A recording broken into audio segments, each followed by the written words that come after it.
오늘은 베드로전서 3장 말씀을 통해서 은혜를 받으시겠습니다. 아내와 남편의 비유를 통한 말씀이 나오고 또 선을 위해서 고난을 받으라 라고 하는 그런 말씀이 나오고 있습니다. 지금 이 베드로전서 말씀은 초대교회에 고난받는 그리스도인들, 정말 이 복음 때문에, 예수 믿는 것 때문에 핍박을 받고 어려움 당하는 그리스도인들을 위로하고 용기를 주는 그런 말씀입니다. 1절에 보시면 아내들아 이와 같이 자기 남편에게 순종하라. 이는 혹 말씀을 순종하지 않는 자라도 말로 말미암지 않고 그 아내의 행실로 말미암아 구원을 받게 하려 함이니. 그랬습니다. 아내는 예수를 믿고 남편이 안 믿을 경우에 그 남편에 대해서 순종하는 마음을 가지고 있으라 라고 하는 것입니다. 이것은 여기서 아내들은 우리 그리스도인들의 모습을 말씀하고 있습니다. 예수 믿는 성도들은 믿지 않는 사람들을 대할 때에 그들을 불쌍히 여기는 마음 가지고 대하라 라고 하는 것입니다. 우리는 하나님의 택하신 족속이요 왕같은 제사장이요 거룩한 나라이니 아내가 예수를 믿으면 그 남편이 믿지 않는다면 그 남편을 위해 기도하고 어떻게 하는 것이 남편을 구원으로 인도하는 길이겠습니까? 남편에게 순종하는 것이다 라고 하는 것입니다. 그 남편에게 그냥 나한테 잘해줘야 돼요. 막 그러면서 자기를 위해 달라고 그런 마음 가지고는 남편을 구원으로 인도할 수가 없다라고 하는 것입니다. 자기 남편에게 순종해라. 남편을 귀하게 여기라. 어떻게 보면 오늘 세상의 시대 정신하고는 안 맞는 그런 얘기를 하고 있지만은 이게 영혼 구원의 그런 길이 된다는 것입니다. 이는 혹 말씀을 순종하지 않는 자라도, 예수 믿지 않는 자라도 말로 말미암지 않고 그 아내의 행실로 말미암아 구원을 받게 하려 함이니. 그렇습니다. 안 믿는 사람이 이 복음을 잘 압니까? 듣기도 싫어하는데 뭘 보고 아느냐? 교회 가더니 예수 믿더니 우리 자기 아내의 행실이 달라졌다. 이걸 보고는 진짜 하나님이 있기는 있는가 보네. 이렇게 하고 구원으로 인도받게 된다라고 하는 것입니다. 자, 결혼의 목적은 정말 하나님의 나라가 가정에 임하게 하는 것인 줄로 믿으시기 바랍니다. 그걸 위해 기도하라는 것입니다. 안 믿는 남편이라고 그래서 안 믿는다고 그냥 같이 싸우고 그러지 마라라고 하는 것입니다. 2절에 너희의 두려워하며 정결한 행실을 봄이라. 자, 우리는 누구를 제일 두려워해야 된다 그랬습니까? 하나님을 두려워해야 된다라고 하는 거예요. 죽음보다도 어떤 세상의 악한 사람들보다도 전쟁이나 기근이나 육체적 아픔이나 재앙보다도 더 두려워할 분은 하나님이신 줄로 믿습니다. 하나님이 살아계시다.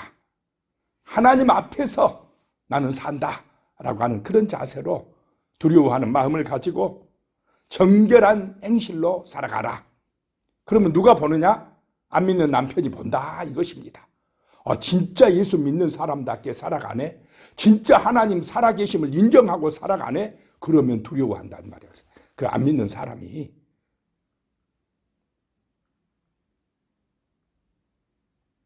하나님을 인정하고 사는, 두려워하고 사는 삶이 되시기 바랍니다.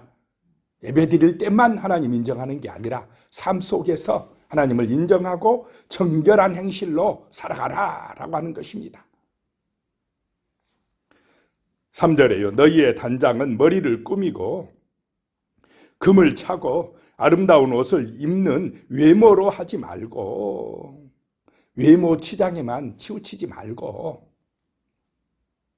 4절에 오직 마음에 숨은 사람을 온유하고 안정한 심령에 썩지 아니할 것으로 하라. 이는 하나님 앞에 값진 것이니라. 아무리 외모를 꾸며도 이 속 사람이 온전하지 못하면 아름답게 보입니까? 추하게 보입니까? 추하게 보이는 것입니다.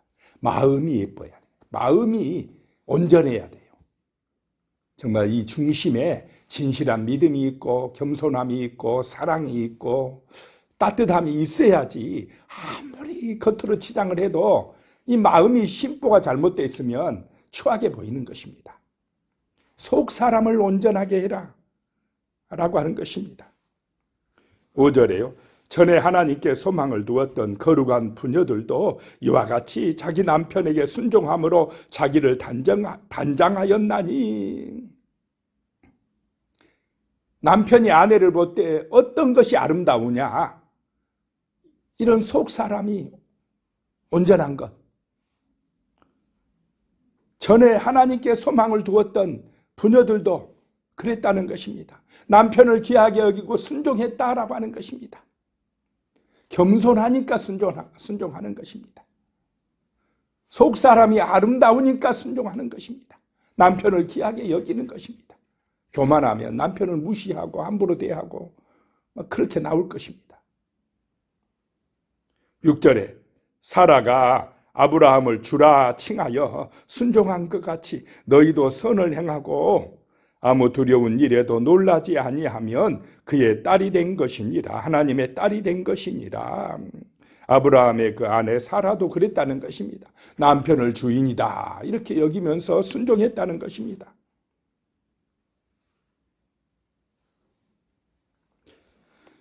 그렇게 될 수 있는 힘이 어디냐? 하나님을 더 두려워하기 때문에 그렇다라고 하는 것입니다.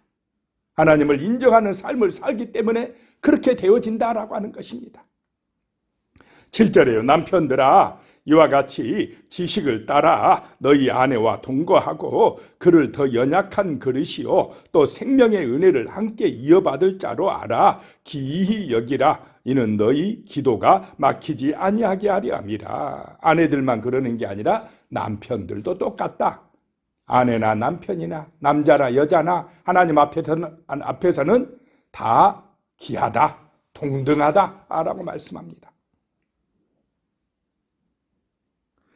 남편들도 이와 같이 아내들과 같이 이와 같이 거룩한 나라요 왕같은 제사장이요 택하신 족속이니까 만약에 남편이 예수를 믿고 아내가 안 믿는다면 말씀을 따라 여기서 지식을 따라는 복음을 따라 말씀을 따라 너희 아내와 동거하고 아내가 귀한 줄 알고 그를 더 연약한 그릇이라고 생각하고 아내를 지키고 보호하라는 것입니다. 그리고 또 생명의 은혜를 함께 이어받을 자로 알아서 남편과 아내가 생명의 은혜를 영생의 축복을 함께 이어받을 자로 알아서 귀하게 여기라. 아내를 귀하게 여기라. 그래야 기도가 막히지 아니한다라고 하는 것입니다. 기도가 잘 되려면 가정이 평안해야 될 줄로 믿습니다. 삶의 기초는 가정입니다. 가정이 불화하면, 가정이 혼란스러우면 교회 와서 기도 안 되는 것입니다. 예배도 온전하게 드릴 수가 없습니다. 그래서 항상 안 믿는 남편이나 아내라도 정말로 귀하게 여기고 기도해주고 오래 참고 견디면서 그 영혼을 구원해달라고 불쌍히 여겨달라고 간구해야 될 줄로 믿습니다. 8절로 가서요. 마지막으로 말하노니 너희가 다 마음을 같이하여 동정하며 형제를 사랑하며 불쌍히 여기며 겸손하며 이것이 복받는 길인 줄로 믿으시기 바랍니다. 하나님이 보는 것은 속사람이다. 외모가 아니다 라고 하는 것입니다. 마지막으로 말하노니 마음을 같이 해라.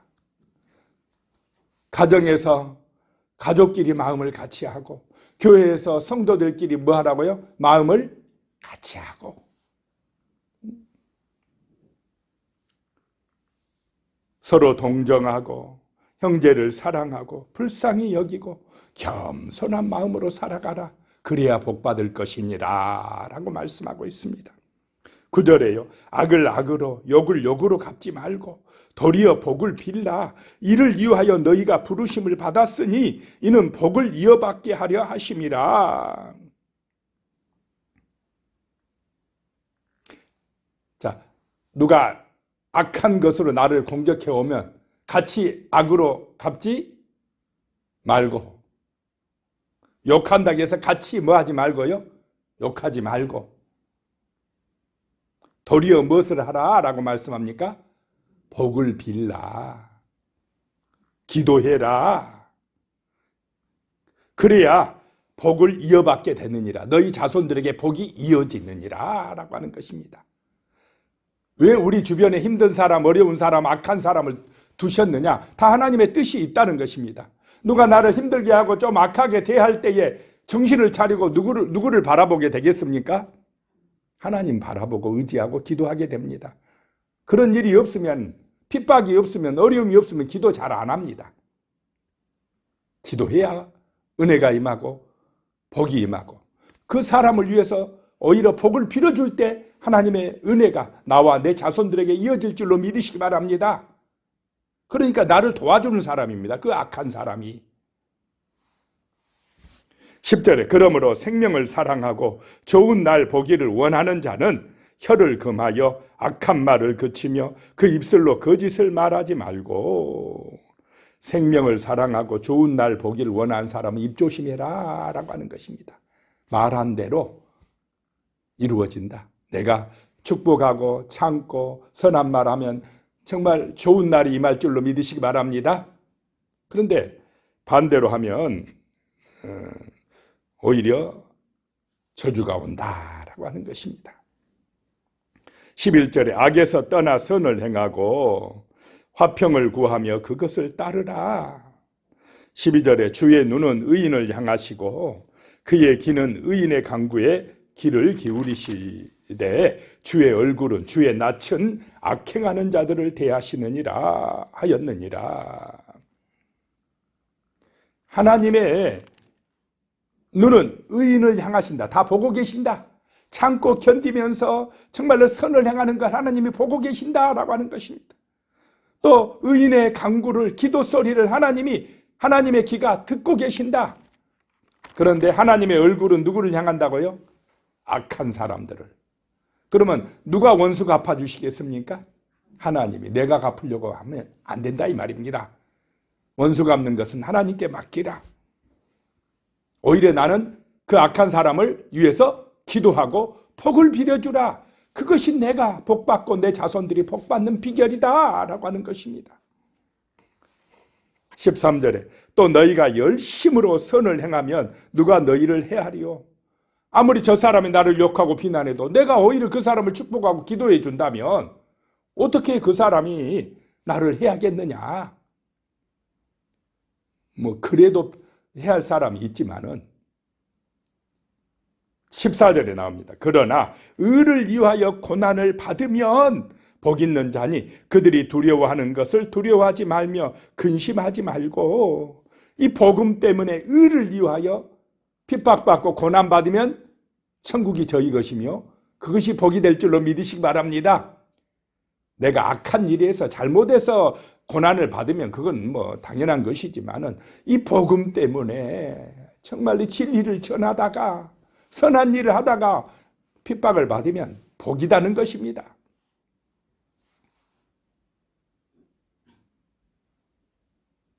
그들이 두려워하는 것을 두려워하지 말고 근심하지도 말아라. 하나님을 더 두려워하면 세상 거는 두렵지 아니할 줄로 믿습니다.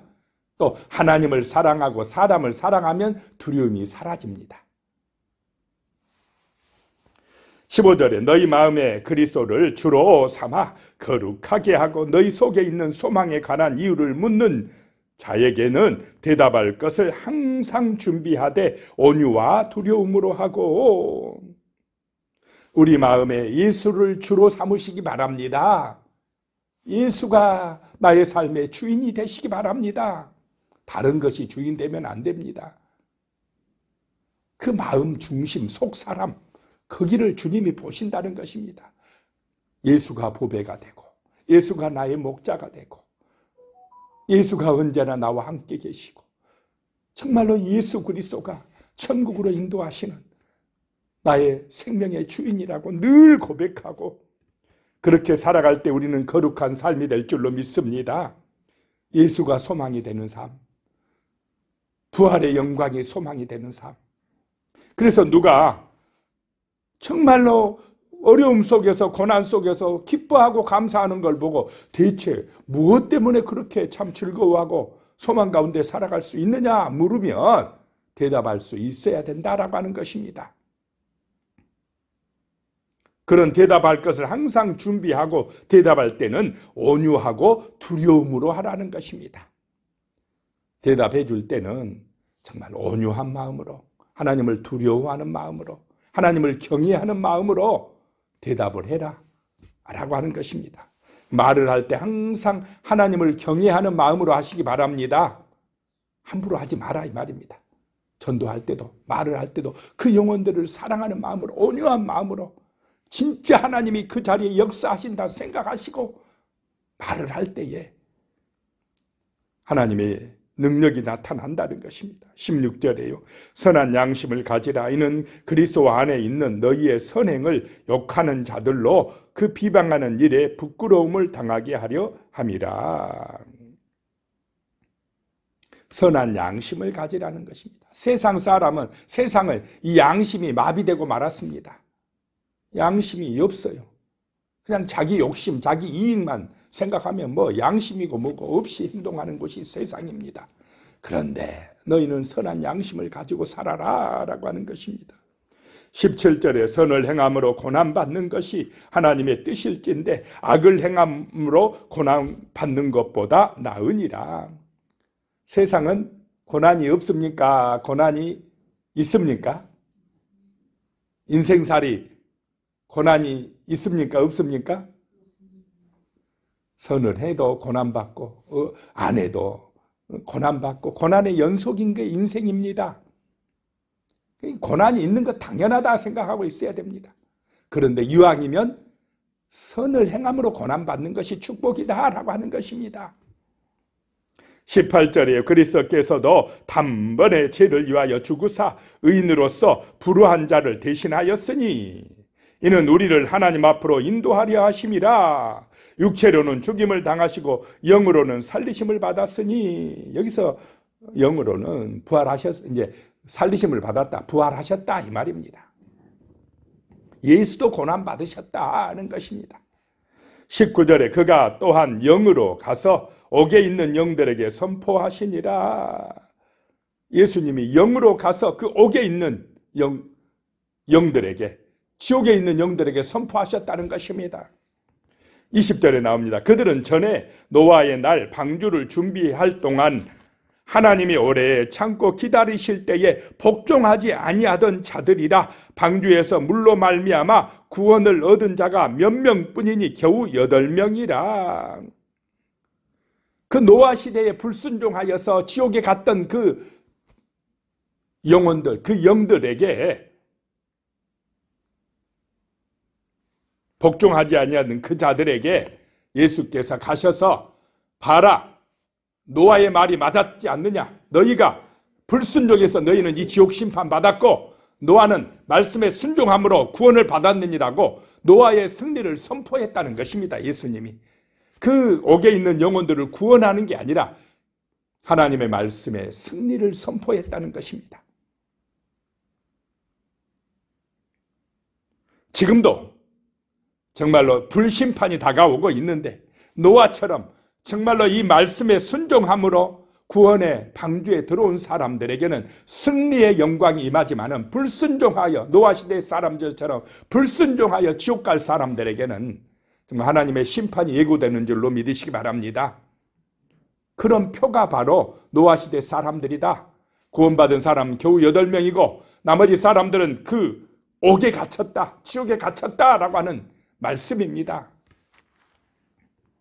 21절에 물은 예수 그리스도께서 부활하심으로 말미암아 이제 너희를 구원하는 편이 곧 세례라. 이는 육체의 더러운 것을 제하여 버림이 아니요 하나님을 향한 선한 양심에 강군이라 라고 말씀합니다.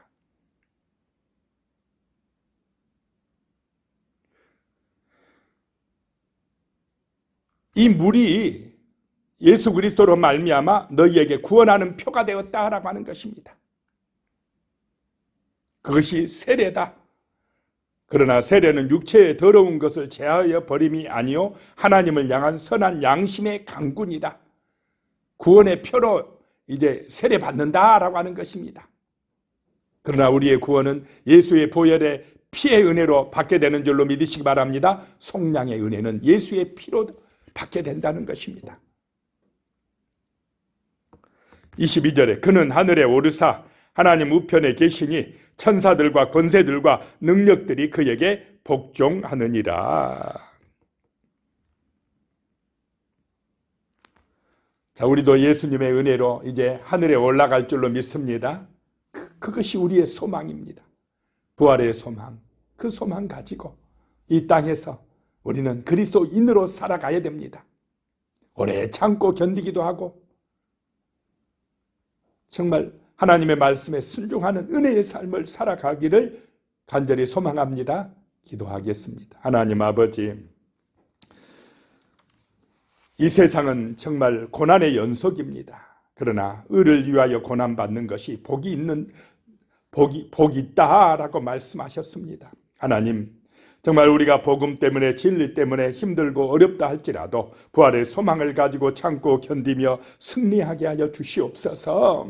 오직 예수가 우리의 삶의 주인되며 우리의 마음에 정말 소망이 되며 믿음 안에서 살아가는 거룩한 은혜가 주 예수님의 능력 가운데 우리 가운데